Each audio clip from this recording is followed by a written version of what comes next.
Under Governor John Kasich's new budget, the state of Ohio is now creating a new equity fund. It's the first of its kind attempt that the governor says will bring businesses and jobs to Ohio. But is it constitutional? Ben has the reality check.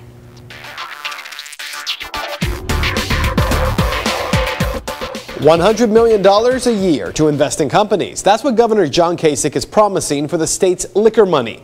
Here's how it works.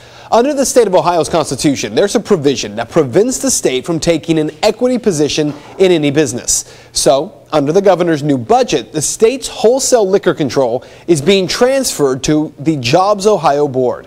JobsOhio is a not-for-profit 501c3. Its 9 members are appointed by the governor, which happened on July 11th. Now, the board will turn around and contract for the Department of Commerce to still run the state liquor control. All of that back and forth, it's for one purpose, so that the JobsOhio board can use the $100 million a year in revenue to invest in businesses. Ohio's director of the Department of Commerce told me this about the JobsOhio board. It is a private not-for-profit board. Okay.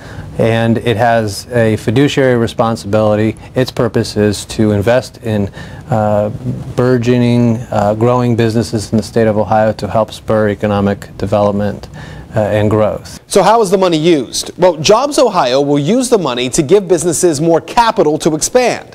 What JobsOhio will do is take an equity position, meaning they'll actually invest in a company that moves to Ohio, and taxpayers will profit if the company does well. Those profits then come back to the state and are reinvested into other companies. Our goal is to have a multi-billion-dollar equity fund operating for the benefit of the state of Ohio, creating economic development and growth for the people of the state of Ohio over the next 25 years. But not everyone is in support. Opponents of JobsOhio, including a group called Progress Ohio, are suing. In fact, on Friday, they asked the state's Supreme Court to block the startup of the panel until the court decides whether this can all legally happen.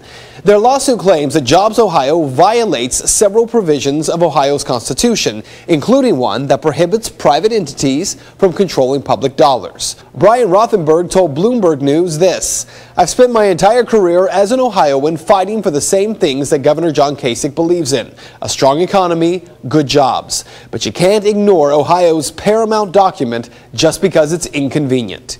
So here's what you need to know. How large is this equity fund? Well, the state of Texas, which over the past 10 years has profited greatly by taking businesses and companies from really all over the Midwest and East and West Coast and moving them into the state, has an equity fund of about $50 million a year.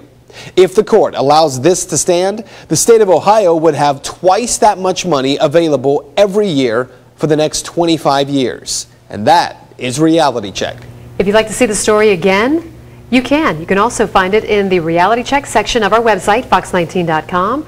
You can also make sure that your voice is heard on this story by commenting on it on Ben's Facebook page. Just search Ben Swan, WXIX.